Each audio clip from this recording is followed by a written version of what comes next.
Yep. I said it before and I'll say it again. That scene, that last scene. What does it mean? I'm the dude, you know? Get the fuck out of here. No, I cannot. It's over. Go home. That final scene Starts now. Hello. We are back. You may have thought we died or something, but we're actually back and stronger than ever. How have you been? What's happening? What happened? Yeah, what did happen? You went on holiday, didn't you? Yeah. We were all in holiday. Yeah. We all kind of went on holiday at different times. You went to Iceland. I went to Iceland and Scotland. I changed one letter and I went to Ireland. Simon went to Lisbonland. There you go.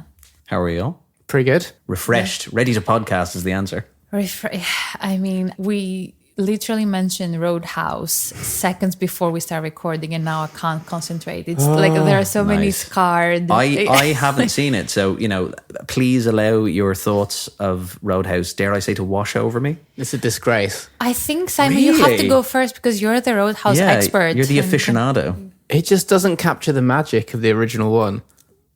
So Jake Gyllenhaal's not a good Dalton? Everything's mismatched in it. It just doesn't work at all. Is it because it's not tongue-in-cheek, it's not particularly funny? I wish it was a parody, but it didn't even work as a parody, Like, I wish they had done, like, a parody version of the original Roadhouse, but I feel like they tried, but then they went too serious. Is it because, and this is what I thought looking at the trailers, and when you know Roadhouse, would they have been better off doing a Roadhouse that it's set in, like, the 80s, rather than trying to do it modern day? I think I completely agree with that, yeah. Like, seeing Roadhouse and then people on jet skis...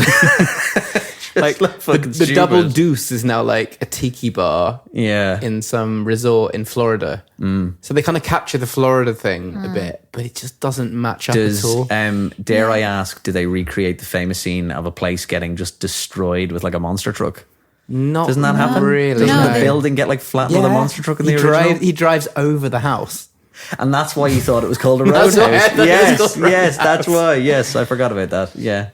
Yeah, he's dating a nurse instead of a doctor. Is that the adaptation? Basically, there are so many things that don't work, but the biggest thing is even Gyllenhaal isn't good in this. And really? That's hot. Like, do you know what he does in this? He does that crazed smile that he does a lot in Donnie Darko. Yeah, but that's Nightcrawler. Nightcrawler. He didn't fit this film. It didn't exactly. Fit it. He did Nightcrawler. Like, he was Nightcrawler. And I was like, where? Like, you're not supposed to be a psycho in that sense. Security guard by night, serial killer by day type thing. Exactly. I mean, I don't even think if moving back to the 80s would have saved the film. I think it was one of the worst directed. It's what you said, like nothing clicked. Like Conor McGregor didn't work. He was just kind of... Do you think it'd have been better if they'd done it, tried to do it as like a sequel rather than a remake? Like in the way with Top Gun, rather than going, we're going to remake Top Gun, they made a sequel that ended up being really good. Would they have been better off like, I don't know, it's like... He finds a new bard up the road that needs help. Yeah, exactly. Or like he's had to go to a different town. I feel like it's so far removed from the original that I wouldn't even consider it a remake. Because it is so different. It's not in the same Roadhouse universe. It's almost like a reimagination of the original. Is it like Sony Spider-Man and Marvel Spider-Man kind of coexisting at the same time? Yeah, but it's more like Morbius and Spider-Man. I have no idea what these references are. I think the best describe, like, because me and Michael watched it together, we felt uncomfortable towards the second half of the film because it was so cringe. It was like, oh, you're trying to be funny here, and it just doesn't land. It's like watching a comedy show, flop in real time. Yeah. Dalton ends up murdering someone. Yeah. Which wouldn't have happened. It Never. wouldn't have been played out like that in the original. He just beats people up in the original, doesn't he? He doesn't actually kill anyone. This is like a full-on murder. He's like Batman. He has a moral code. He has killed a couple of people in the original, right? Yeah, but it's so cartoony. That's the thing. Because you almost feel like the original, like he had more morals. And with this version, it was more like Nightcrawler. Like towards the end, he did go pretty... Here's a better analogy that Simon won't also care about. It's Nolan Batman versus Zack Snyder Batman. Maybe that's the one. Yeah, because like the original Roadhouse was like a continuation of the naughty shed from Dirty Dancing, where you could imagine like it links up with like all the stuff they got up to after hours in Dirty Dancing and that like shed round the back. Dalton would be there, and then you'd have this side hustle like sorting out bars. Yeah. But in this one, there's no hint of that. Yeah. I mean, I also have issues with the original one, but at least it was authentic and it was fun. But the new one's not fun. It's just not. No, it's just not a good time. It's just not a good time. I mean, Jake looks great. I mean, the 8-pack is that still guy. there. He takes it quite seriously, doesn't he? He gets fucking shredded, and he did. They filmed at like an actual UFC event. Yeah, I remember they did. watching the UFC night that they did that, and it was like, oh yeah, this is why Jake Gyllenhaal is here. He's not actually fighting; they're just recreating it for the new movie Roadhouse. They did. You know, he's having fun and he's making like some mad movies at the minute, and maybe in a couple of years' time, because he's done that, right? He's done like the Oscar type turns with like Nightcrawler and Jarhead. He's done like quite a lot of serious films, and maybe he's just kind of in his I'm just going to have fun with it era, and he'll come back around. Yeah, and getting ripped, because if you think about it, all of his films have been quite physical. He's perma ripped, isn't he? I think since Southpaw, right? Where he had to. Well, he went crazy on Southpaw. Yeah. He actually did like boxer training for trained to be a professional boxer basically for 6 months, and got into shape that like looked really awful. Yeah. As in like he sinewy. Was like completely ripped, but it's just like when it's like a thin layer of skin over just pure muscle, and you're kind of like, oh god. There's the really weird clip of him on Graham Norton, and they have Arnold Schwarzenegger on as well, and it's like a 5-minute clip of Arnold being like, yes, you clearly take very good care of your body, you can see the definition of his muscle. It's like, this is so fucking weird. Oh man. Well, Amazon aren't doing everything bad. I'm watching Fallout at the minute, and it's very good. Oh yeah. Okay. Go It's on. like Yeah. if you liked like The Last of Us, and your kind of video game adaptations are something you're willing to,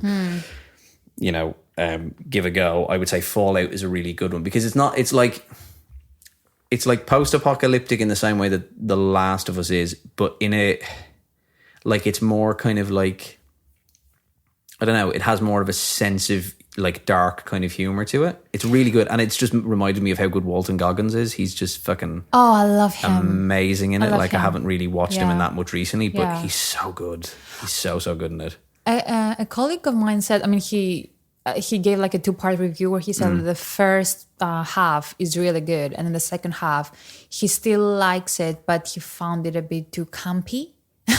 And Interesting. Okay, he said, because I'm almost finished it. I'm 2 episodes out. And he said, I remember his quote was, I wonder what The Last of Us fans feels like, because basically he's played the game as well. Yeah. So maybe I wonder whether, like, in your experience, how is it different to the video game?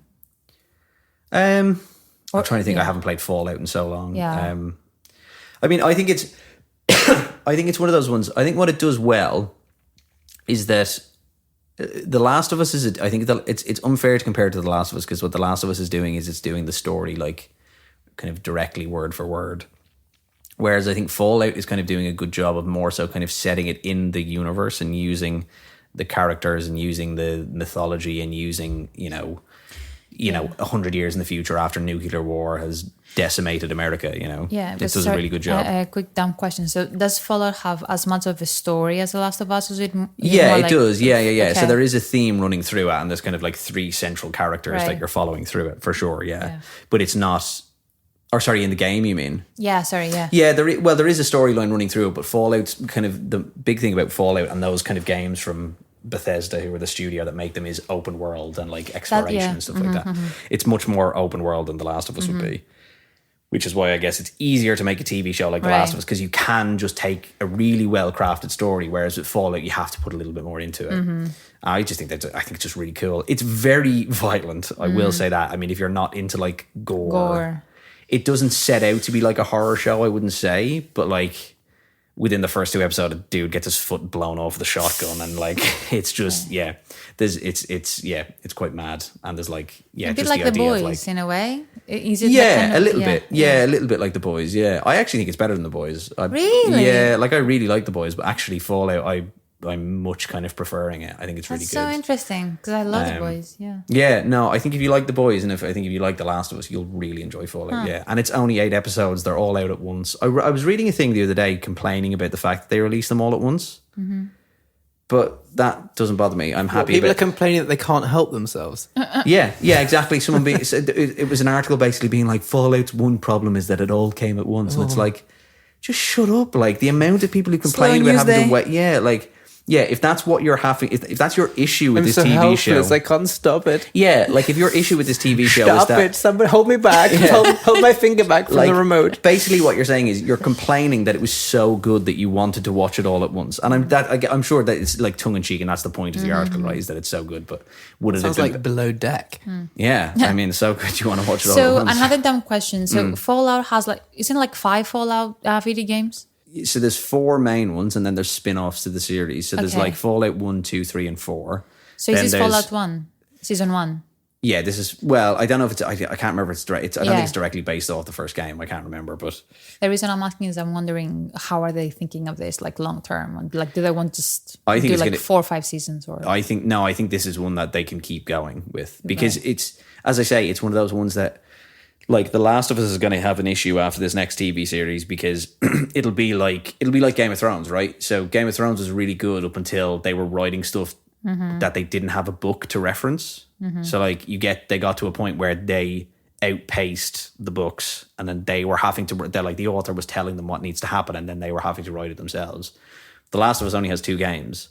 So if they do the next season and they make it game 2, then it's like, well, if this does really well, what are we going to do? Whereas Fallout, they're establishing a universe that I think you can keep that. It'll be easier to keep that going, if you know what I mean. Like, Yeah. especially if you've got like a good showrunner Yeah, and true. good writers and directors, and it's all Jonathan Nolan. So yeah. Oh, good. Yeah. it's right. so you've got like that Westworld Yeah. kind of influence on it, Nice. which is really good. I'm hoping that HBO learned their lesson with Game of Thrones, and they're going to try to delay the release of Last of Us for as long as they can. I think they will. I mean, Last of think Us they're hasn't wi- even gone into production yet, has it? Oh, right. It Season hasn't. 2. Yeah. So I I, mean, think they've that's what they're cast trying it. to do. Yeah, like I know they've cast it because there's a couple of characters that they've from the second game that I've seen that Right. they've announced the actors for, but I don't know if they've started filming it. Maybe they have, Yeah. but I don't know if they have. I would imagine what they will do, because from my recollection, the second Last of Us Part 2, I think is longer than the first one. So what would probably make sense is to split it into 2 seasons, like do 2 8-episode seasons or something like that, rather than trying to condense it into one. Interesting. But maybe that'd drag it out. I will definitely check it out. Yeah, I'm really excited about Fallout. I think so. I think you'd like it as well. So even it is science fiction-y, but I think there's a lot in it. As I say, like there's a lot in it. I think you like really appreciate, like the whole nuclear war element of it, and there's a lot of like flashbacks to before the bombs dropped in it, and it's really cool to see how they've kind of interpreted that, because it's basically like if the world stopped in 1967 and then 200 years later everybody comes back and there's still all these remnants of like a slightly futuristic 1967 and stuff, and they have robots in it that Matt Berry is the voice of, which is quite funny. Like the episode I just watched, there's 2 characters in it who are actors, and there's a very good conversation between the 2 of them about like selling on themselves, and him being like, oh, I'm going to be the voice of these fucking robots that you have in your house, and it's bullshit. And he's like, how much money did you get from it? He's like, you probably got fucking $10 million for that, right? And he's like, oh no, I got like $100,000. It's like, he's like, they have this conversation about how, we're not actors anymore. Like, we're the product. You have to see yourself as the product, and you have to sell it. And it's Matt Berry does a great job. Like, he's really funny at it, and it's really good. And it's him and Walton Goggins. And yeah, I don't think I can praise it enough. I think it's really good. Awesome. Another show that I watched that everyone's talking about, you may have seen it, is called Baby Reindeer. Is this on Netflix? Yes. Is it like some horror thing? No. I've only seen the thumbnail for it. I don't actually know what it is. No, I think you're both gonna love this. Okay. If you loved Fleabag and I May Destroy You, like, it's exactly this type of show. Cool. It's 7 or 8 episodes. It's from a guy. I mean, he looked familiar, but I'm not familiar with his work. His name is Richard Gadd. So he created the show and also wrote it. I don't think he directed it. And it's very based on his own experience, very autobiographical, like very similar to Michaela Cole and Phoebe Waller-Bridge. It's about a stalker that he had in his 20s and how... It's a true... Like It's based a true... off... Yeah. Oh, wow, okay. Loosely, yeah, obviously. Yeah. But yeah, it's about a stalker he had in his 20s and how that stalker helped him uncover and expose some of his own trauma. Okay. It's a very twisted relationship. Like, he starts getting like fascinated with her. This sounds There like... is like have you heard the Robert Pattinson story? That he had a stalker and he had this girl following him, and he was just like, okay, fuck it. Like, the best way to get rid of this is take her out for dinner and Love like it. just talk all my problems to her. And he basically, I think the story goes that he took her out for dinner and basically just complained about his life for like 2 hours. And she was like, oh God, you're really fucking annoying. And she left him alone. So funny. Never meet your heroes. Yeah, exactly. Never meet your heroes. They'll always let you down. That is so funny. No, this one is very deep. It's I love it for two reasons. So the main one is that it doesn't have like one genre, which I love. Like it's not like a comedy, it's not like a drama. It's like it's very, very, very different, unique.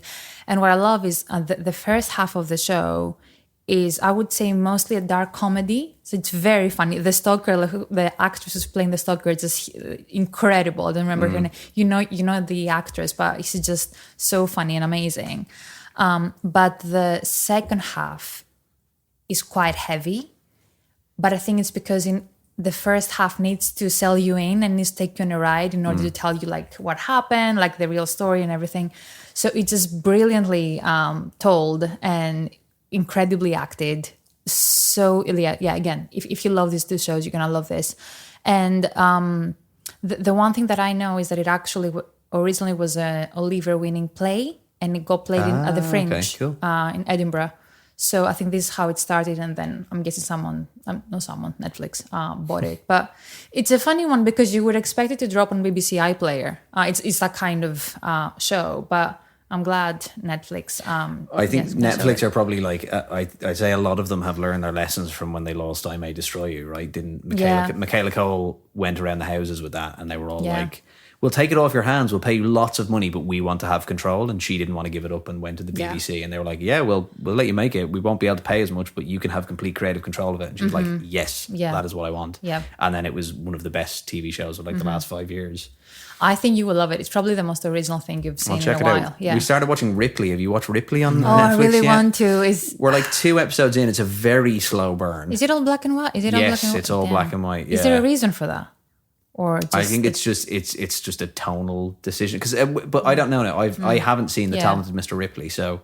Oh, you haven't? No, I haven't. So I'm going into. I know the story. I know the premise. So I'm going into it quite blind, which I think is interesting. I don't know. Have you seen Talented Mr. Ripley? Yeah, it's excellent. I really enjoyed it. So yeah, this is Netflix's 8-part series remaking of that with Andrew Scott and. It did feel like a slow burn from the trailer.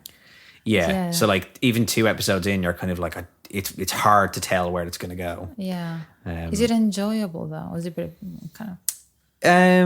It is in.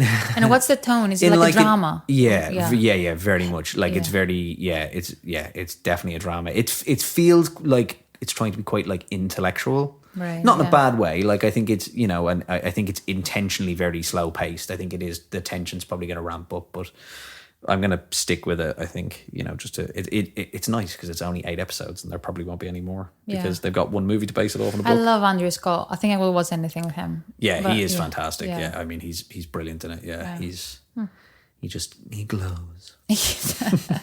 Can we get your review of Sideways? Yes, you can. Yes. So since we last recorded, after our last episode, I went home and the next day watched Sideways. I really enjoyed it. I thought it was really good. I think if I was comparing it to that guy's filmography, especially with Paul Giamatti, I think Holdovers is better. I preferred Holdovers, but it's a great film. I mean, it's really interesting. It kind of falls into that like Little Miss Sunshine kind of category to me, where it's like it was in that quirky golden era. Yeah, quirky golden era of kind of like low stakes, but really like emotive kind of comedy. And it's really good. It's really like, Paul Giamatti's great in it. Like he's brilliant. Are you chewing gum? Yeah. I mean, he's so like, I think he's the one kind of like, shining light in the film. I think not that everybody else isn't very good, but like he plays that role, so especially towards the end when like he finds out that like his ex, the bit where he finds out that the ex-wife is coming to the wedding, and then he just starts getting drunker and drunker in the restaurant, and then he calls her, and you're just, oh god, like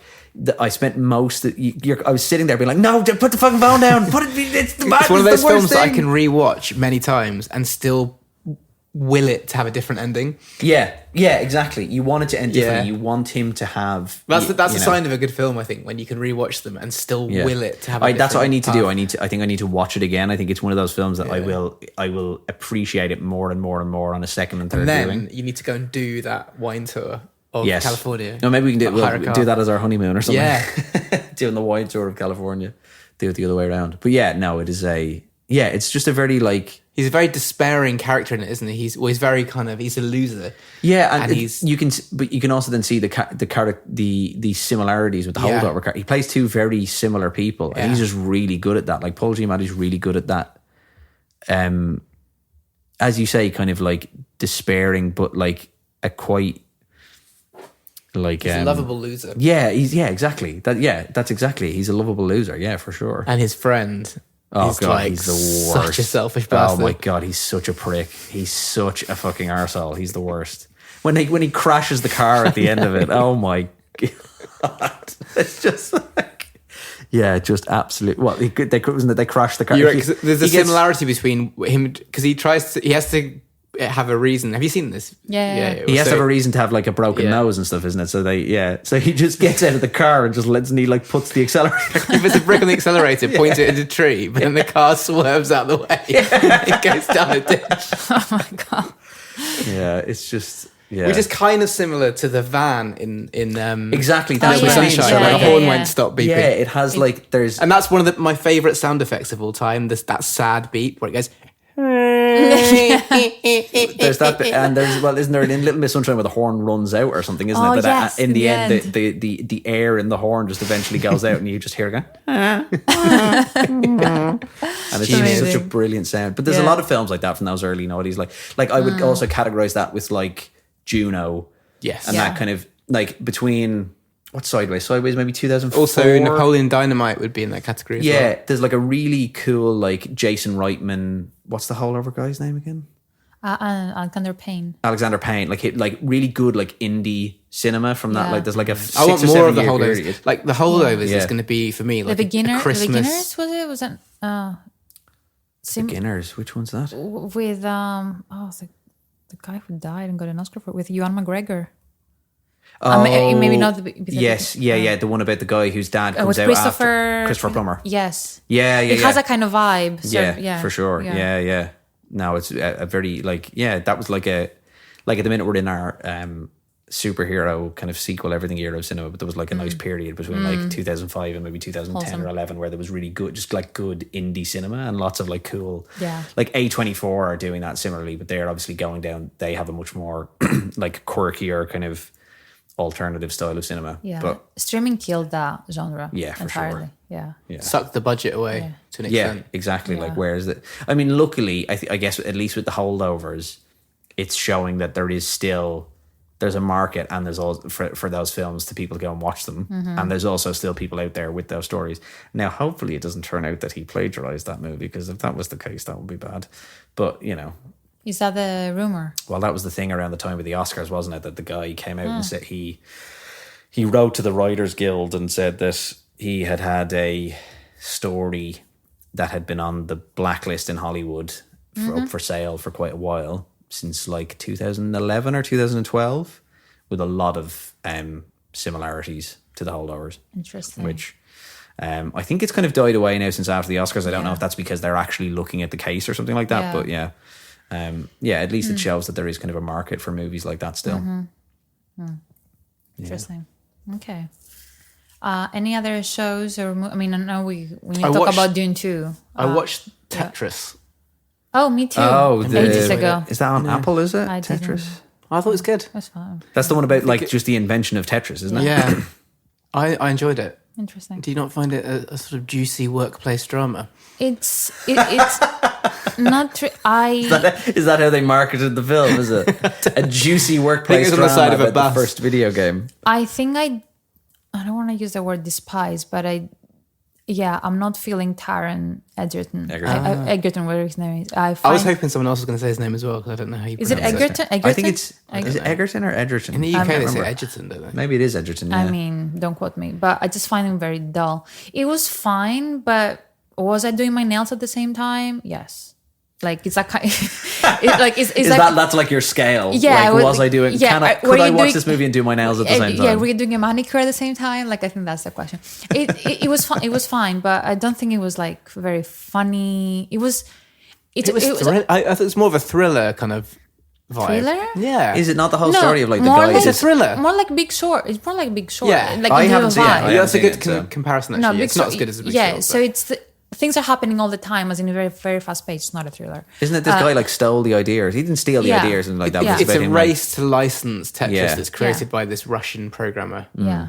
And I did enjoy learning about the story. I think that was interesting. Yeah. Is there something behind the music? But Simon, if you like Tetris, I think you're gonna love BlackBerry.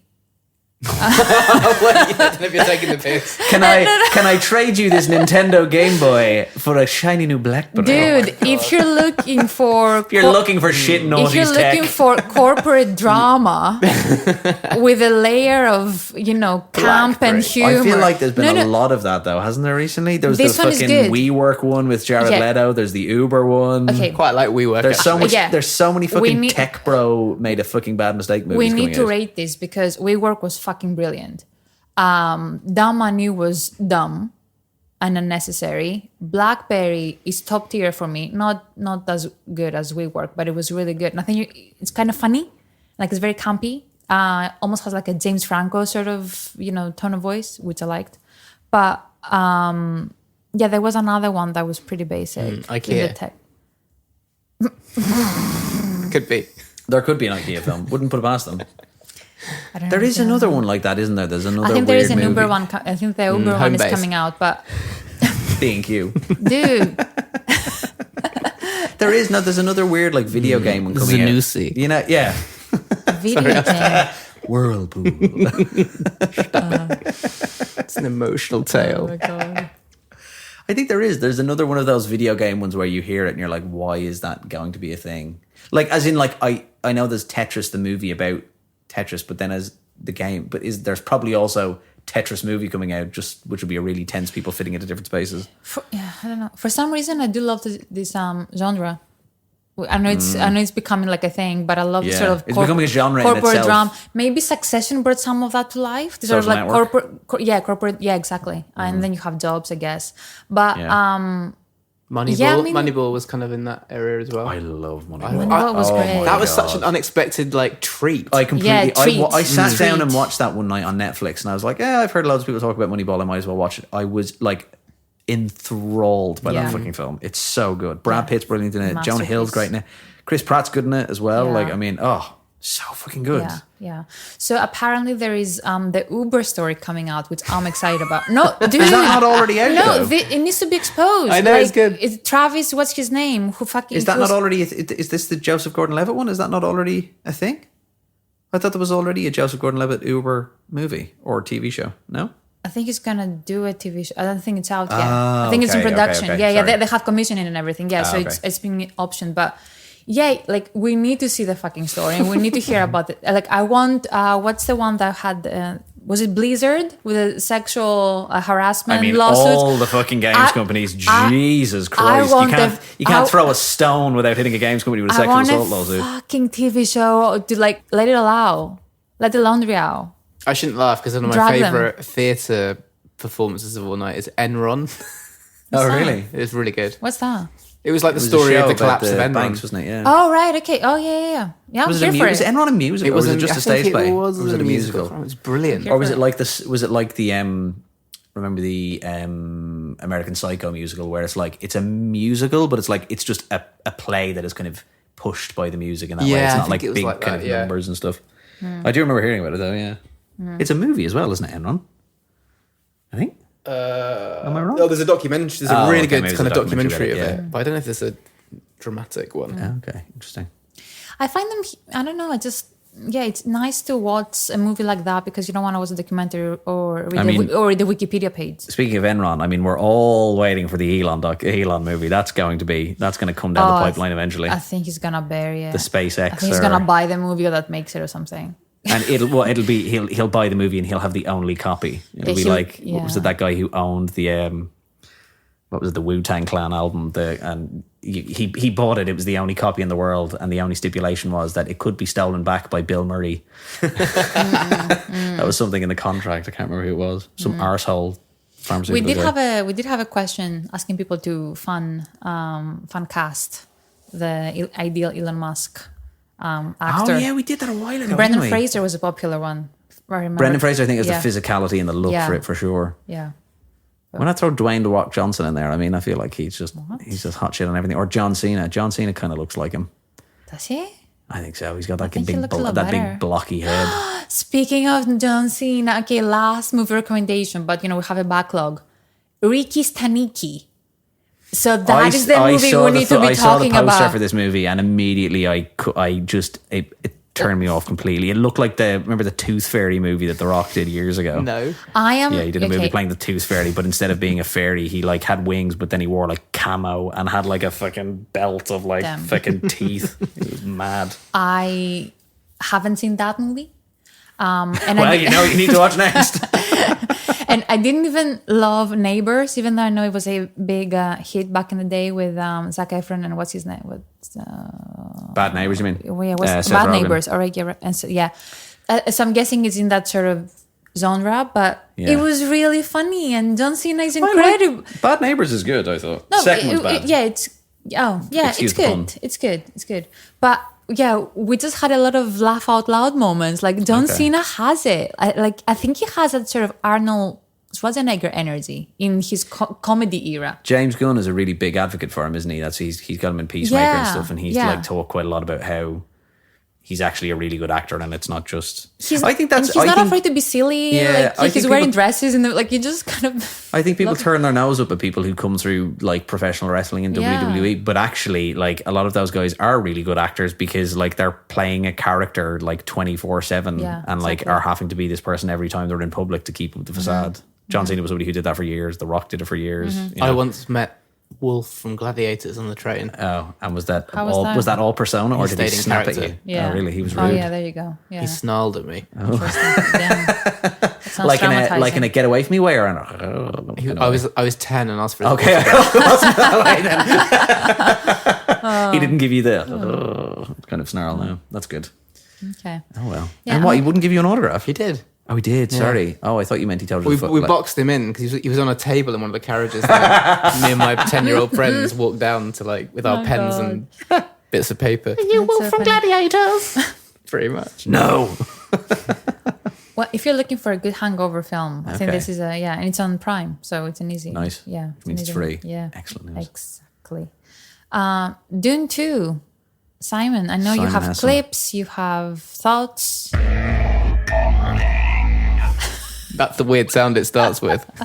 Play that again. Hang on. That is so Denis. This It's could be any Denis Villeneuve Something film. calling. It sounds like it's. It's like kind of Yeah. throat singing or something. Yeah. Yeah.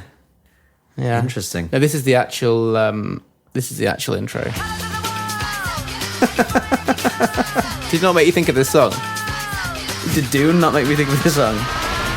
No. What? Just that opening scene where they're flying over the mountain? Yeah, the first thing that comes to mind is that song. I literally locked into that song the minute I started watching Dune. I mean, it's a banger of a tune. But Wow, what? That yeah. bit where all the Harkonnens then Yeah. float up onto the mountain. Yeah, walk us through the association there. What's the spice? Oh, okay. There we go. I mean, What, did you guys not know that song was called Spice Up Your Life? I knew that song was Spice Up Your Life. I It was did the Spice not. Girls, but I didn't put two and two together with selling spice from Dune. I am ashamed to say I didn't know that was the name of the song. Okay, my second association was this. Imperial Diary, year 10,191. So it begins with a kind of Dear Diary type.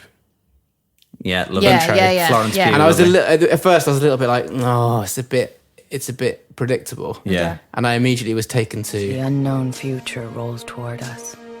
I face it for the first Terminator time 2 with Sarah Yeah. Connor monologue type thing. because of a But then Nice tribute, yeah. it went on to completely change my opinion of the franchise. A lot more That's good. happens. It Yeah. felt it progresses a lot more than the first one. It Yeah. felt quite close to the world we live in today as well. It felt like a lot of parallels you could draw with like the conflicts around the world at the Well, moment. that's the whole thing. I mean, that's the really wanky intellectual thing about it. Isn't the whole thing that like Dune is supposed to be like an allegory for like spices, oil. Dune Yeah. is the Middle East. Arrakis kind of sounds like Iraq. Oh, what's going on, guys? Like, you know, but yeah, I don't know. I mean, what's your give us your verdict first, I guess. Talk me through it. And what were your it favorite really parts? sucked me in. I think it's the first film that's in that kind of Star Wars type genre that I've really enjoyed as an adult. Well, Dune is the one that all of those things are based off, right? Like Dune is what it kind of, the book is what inspired a lot of science fiction, like Star Wars. A lot of Star Wars is It's mid based off '60s, it. isn't it? The book itself. Yeah, I think so. And there's loads of them. Like it's a massive extended universe of books. There's So I tons of remember them. my mum and dad telling me when I was a kid that it was like a kind of cult book in its day. Well, and like, it was like having Trekkies and stuff like that. freaking hard yeah. to understand what was going on in Yeah. it. There was like loads of names and switching narratives and stuff. Yeah, but people are just used to that now with any kind of movie or TV, I guess. See, I think this is the right time to. It's kind of the right era of cinema to do something like Dune, especially with someone like Denis Villeneuve, which is why it kind of probably is better than the one that was made in the 80s with like Sting playing Yeah, Austin it's a bit of a Butler's joke. part and stuff. Bit of a joke. Yeah. Yeah, it's interesting because I was actually looking up on the origins of the first one. And it turns out because the first one came out in the Star Wars era, like post-Star Wars era, pretty much. Yeah. And the original yeah, film adaptation. Yeah, so I Yeah. mean, we all know that... What's the name of the director? I'm blanking. God. Yeah, I know. Mulholland Drive. Fincher. Yeah. Lynch. Yes, David Lynch, David sorry. Lynch. That's the one. Yeah, so we all... Edit that, Simon, so it makes it look. Yeah, makes us look yeah, like we- yeah, straight away. Apparently, it's like in that. I haven't seen it, but they're all in like sort of superhero type costumes, and it's Yeah, That's exactly what happened. Yeah. So you know how Sting he has, basically like, hates that film. spiky He wants it. ginger hair. He wants it erased from like everyone's memory. He wants it deleted. He doesn't want to be associated with it, and that's because the studio wanted to make a Star Wars. So they basically tore apart the lore and the actual, what the book was coming Yeah. from, and they tried to market it to kids. Right, so they Yeah, went after a whereas- different demographic to bring in the families in the Star Wars. these Dunes definitely aren't. No, Especially no, the no. latest one. No, you can't bring your 8-year-old to watch Dune. Like it's No. just dude. I was shitting my pants halfway through. I think Austin Butler's it's probably my favorite performance of his. he's really good. in it. I mean, he strikes Genuinely me as, scary. He strikes me as someone who's really enjoying how handsome he is, but at the same time, he's a really good actor. I've seen him in 3 or 4 films now, and I'm like, okay, you have range. Mm. I enjoyed how bad the baddies are. They Yeah, were really fucking bad. Yeah. yeah. The dude that's in the jacuzzi all the time. Oh, God. Baron Harkonnen. Yeah, he's great. Yeah. Yeah. Yeah, he was brilliant. Yeah, I mean, They he's all were. terrifying. yeah. And his his nephew, sorry, the Yeah. bald dude. Fade Rata, yeah. Yeah, So good. excellent. Yeah. So that scene where he what is it? They destroy the Fremen home, and then they was like, oh, we've captured this, and she killed 5 minutes. Like, oh yeah, I don't need to talk to her. I'm not gonna torture you. And then he just burns her alive. It's brutal. Like as you say, like they're proper bad guys, Yeah. like villains. There's nothing about them in any way that is like in any way and endearing. Charlotte Rampling, is it her name? The mother. Oh, the Bene It's Gesserit Charlotte Rampling, mother. that's her name. Yeah. She is brutal, like fucking ruthless. Yeah. The one thing that let the film down for me, which I mentioned to Ben before we started recording, was the performance of Timothée Chalamet. I thought he was just like a dry piece of wood, just walking around, doing nothing, serving absolutely nothing. I think his character doesn't serve him. But I found myself Yeah. thinking, so many things are happening to you right now, and you have a poker face, and I just don't feel like this is the character.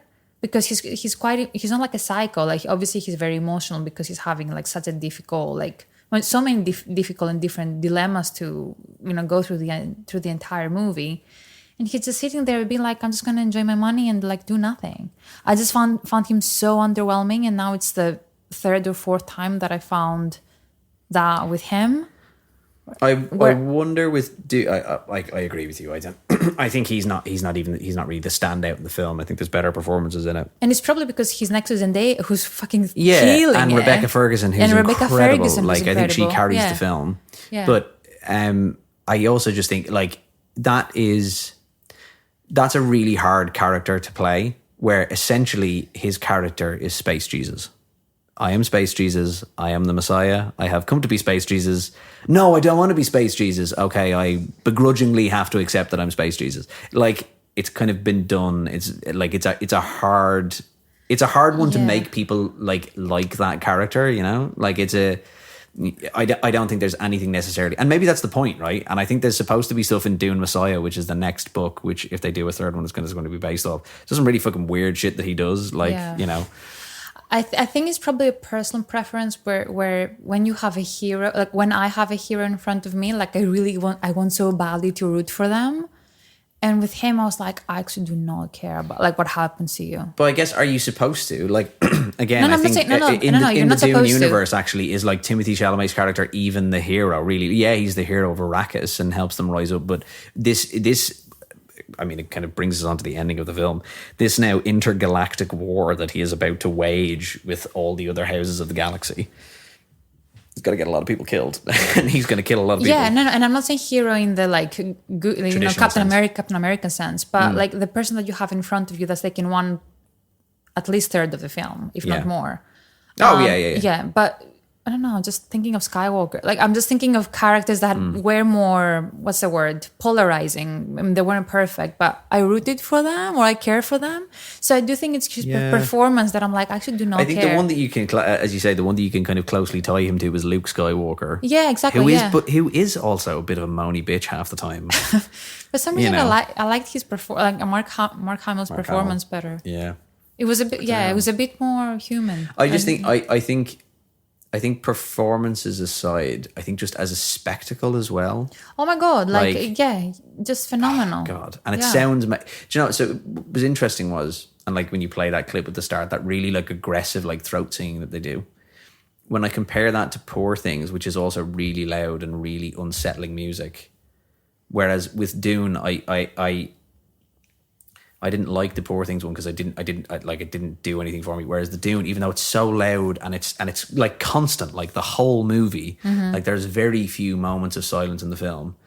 It's constantly like, you know, the big horns that, you know, Hans is used to doing, but like you're like blown away by it. You know, in there's an episode of The Simpsons where I can't remember, but Milhouse is playing, so he puts something on the TV and he sits down and it like blows him away.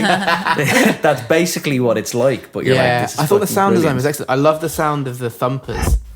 Yeah, oh my God. That's so satisfying. Yeah, it was so, and also like a lot of the prop design is like impeccable, exquisitely intricate, isn't it? And they're almost things you enjoy looking at because they're quite interesting mechanically, and the textures of the materials and stuff. Well, it's cool because I think they did a lot. They tried to be as practical as they could. Obviously, you can't make the big spaceships and all that shit, but they still filmed a lot of it in the desert. I think it was in not in Jordan, no, in somewhere in the Middle East that they filmed a lot of it. Bit of Dubai, maybe. A lot of Austin Butler's ones, like the black and white, that was all in like Hungary or Croatia, I think, and they tried to film it as practically as possible. And I think you can tell that because it feels like it's one of those rare films for me where it's substance, it's style over substance in a good way.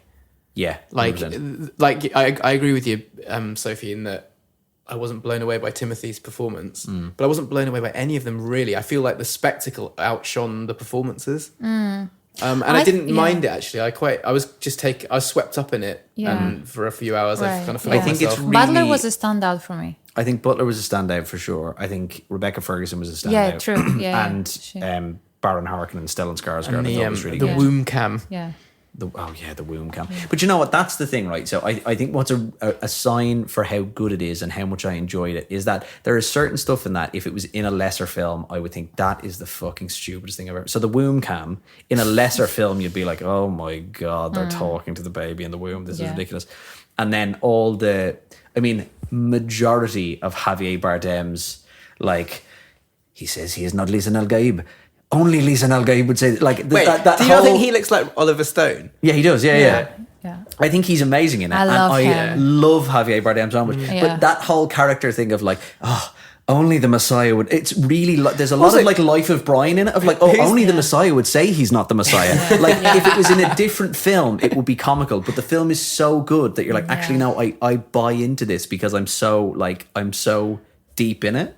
To me, that's a realistic character for some reason. I was saying, like, I could see people that are not as Yeah, literate. the fanatics. Yeah, for sure. Who's the guy that looks like Jeff Bridges?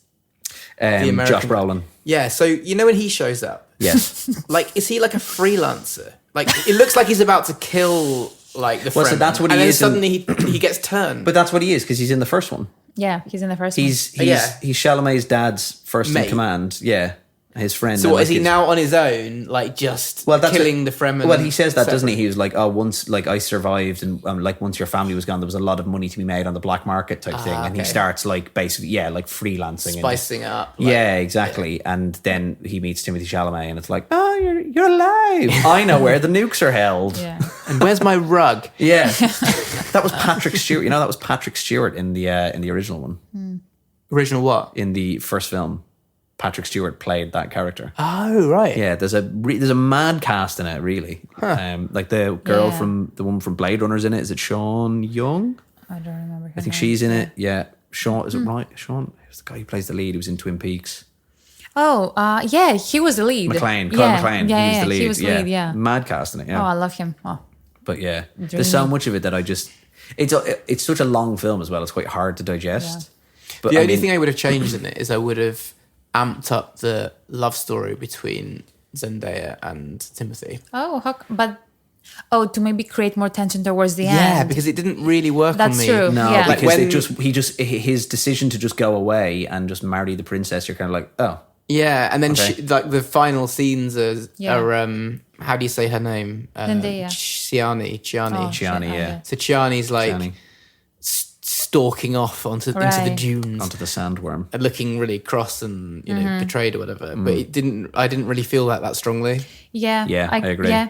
Yeah. I just wonder, is that a chemistry thing between the two of them? That's what I thought as well. I think I could tell because I think we've seen so many clips of them online. We see them as like besties. It's like, I know you guys are Yes. friends. Like, it doesn't yeah, work. for sure. Yeah, it doesn't fit. They're what's the right way to put it? Even the sex scene was like a bit cringe. I was like, oh my God, make it stop. It was lasted like 5 seconds, but it was like, Yeah. I was thinking they should have done more Dune canoodling to like make it pay off. But you more. don't give up your water, Simon. yeah. That weird bit yeah. where she cries and he like licks the tear off his thumb. I like the no give one up your sweats, water. which is weird. But Yeah. I like the bit when the dude catches the little baby worm in the pond and then Oh, yeah, whacks and the they get tube the- up his Yeah. Shoot down its face. mouth bottom. I don't Yeah. know what it is. Yeah. And yeah, was Yeah. it the water of life or whatever they call it? I don't remember. Yeah. It is. Do you know what the film reminded me of? Two things most of all. One was Robin Hood, Prince of Thieves. I think it's got a similar good Yeah, versus yeah, bad. Yeah. Do you remember the guy in Robin Hood, Prince of Thieves who's blinded and they send him off on a horse? What's he called? I can't remember his name. Yeah. But there's like I know there's what you parallels to that. And then I can't remember the other one was. But it's more Robin Hood, Prince of Thieves than anything else. I said this to Sophie earlier. What it really reminds me of, especially the ending in particular, is, and maybe this is just because I'm associating it with trilogies. It really reminds me of the second Lord of the Rings film, because at the end of it, like, I really like it, but if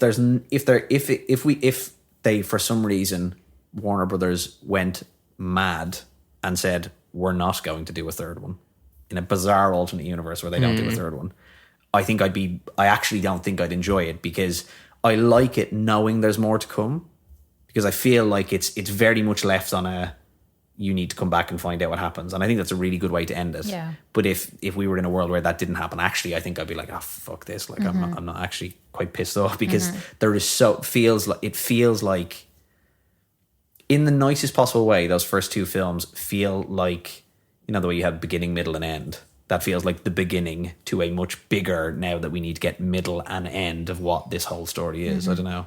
I wonder whether the very final scene, and I know nothing about the actual like lore and where the books are going, but maybe shows that the part 3 is really all about Tiani, or maybe like she has an even bigger role. in I the don't third really one. know. All I It's know probably is that like people her said story. the third book is really weird. I read on I've heard Reddit. about it. Is the third film supposed to be the third book? Yeah, and the book is called Dune Messiah. Okay. Because I read that, someone gave their opinion. It was saying that she wouldn't have actually been that asked about The rest of the galaxy. about what's he called? What he's Chalamet. Space Jesus. Space Jesus. What's his name? she's- Paul. It doesn't track with your character. she wouldn't have minded about Paul going, a different way. Yeah. She wouldn't have been that bothered. So, don't know. I haven't read the book, so I can't Yeah, comment. no. on that but- makes sense with the rest of your character. Just that one of like side relationship that's happening between them. It's a bit of a distraction to the entire. He is writing it now, though, Villeneuve, isn't he? He's it's not in active production, but I think it's been greenlit, hasn't it? And he's writing. It's an interesting one because writing it's a big commitment on their part. I don't know how many are they planning to do because the second one, it didn't do great in the box office. It did okay. They probably, surprisingly did not compared to what they were expecting. But it's not it's not that expensive, though. I think that's the thing, right? Isn't it? Like it it looks was. very expensive, but it's Really? not. I think it's I not. it would be. I I think think the it's a second lot of one money, was but it's not as expensive. expensive as it looks, though, right? I think the second one was Because they expensive. did a lot of it practically rather than probably not CGI. like Marvel budget, but No, it's like yeah. it's 180. Instead of It's not Marvel 250. budget because it's not all green screen. No. But I don't know what happened in the end, like towards the end of its run, but the first few weeks were rough for the Okay, US in interesting. particular. But it's like Villeneuve has a bit of a curse in the box office. Like his films have never had a good run. Like Blade Runner flopped, Arrival didn't do well. I didn't like either of those films. Prisoners, like no one watched Prison until it came to. I still haven't seen Prisoners. I love it's so I know, good. I know. You love I've it. heard- yes, I know. But- I know I'll love it. No, That's no. the thing. I just need to find the time to watch it. But I think it became popular when it went straight to DVD. Yeah. He has never done well in the box office. Obviously, Zendaya and Timothy are bringing That's the in. thing. Dune is like, of all his movies, it's the one with the most, feels like it should have the most draw and the most star power behind Yeah, it. yeah. But I think given his source material, it was a masterful bit of filmmaking. Yeah. Oh, my yeah. God, yeah. Well, that's the thing. I think, his box office, maybe he hasn't done it brilliantly, but I think as a filmmaker, I think he's incredible.